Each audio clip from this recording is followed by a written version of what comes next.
আমি সেই অবহেলা, আমি সেই নতমুখ, নীরবে ফিরে যাওয়া, অভিমান ভেজা চোখ। আমাকে গ্রহণ করো, উৎসব থেকে ফিরে যাওয়া, আমি সেই প্রত্যাখ্যান, আমি সেই অনিচ্ছা নির্বাসন বুকে নেওয়া ঘোলাটে চাঁদ। আমাকে আর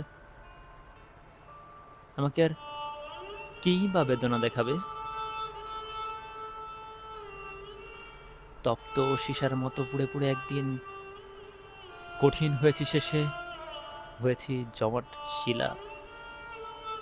তবু সেই পাথরের অন্তর থেকে কেঁদে ওঠা একরাশ জলের আকুতি, ঝর্ণার মতো তারা নেমে যেতে চায় কিছু মাটির শরীরে। আমি আমি সেই নতমুখ, পাথরের নিচের করুণ বেদনার জল। আমি সেই অভিমান। আমাকে তুমি গ্রহণ করো।